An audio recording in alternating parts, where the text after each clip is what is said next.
So what we're looking at in this photograph is a picture of the German Reichstag building on fire. Now, this is the German parliamentary building where all the delegates that were elected serve and meet. Now, what happened on February 27th is still a bit of a mystery, but we know that it was the result of arson that this building caught fire. Now, whether the Nazis set it or it was the work of a lone individual is still very much up in discussion. The lone individual that was caught at the scene of the crime was Marinus van der Lubbe, who was a Dutch leftist who was caught at the scene of the crime. He wasn't affiliated with the German Communist Party, but the Nazis used this, and they held a trial later in which they accused several prominent communists who were in Germany, including one who was a member of the German Reichstag, and accused them of doing this intentionally.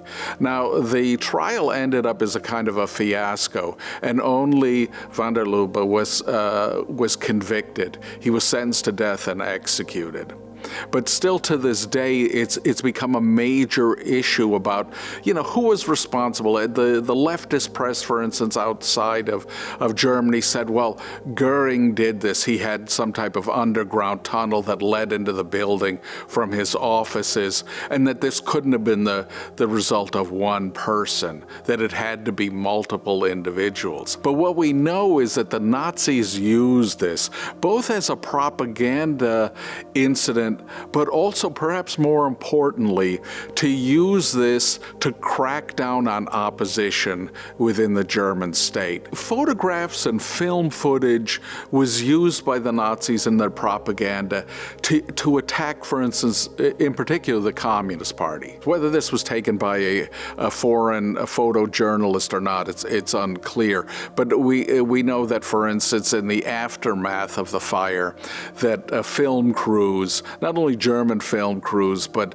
those from foreign newsreel companies came and filmed the destruction. To say that this was part of a signal for a communist uprising, and that by cracking down on the communists, the Nazis were saving Germany from becoming like the Soviet Union.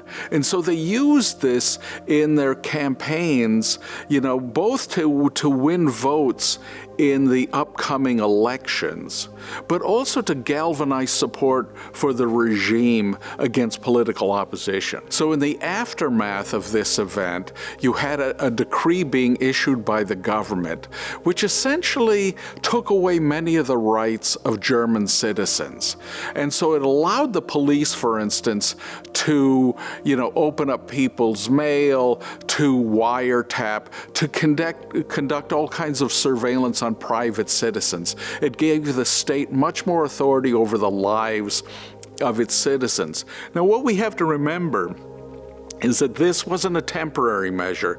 This lasted until the very end of the Nazi regime, until 1945. And so this kind of set the stage for the Nazi dictatorship.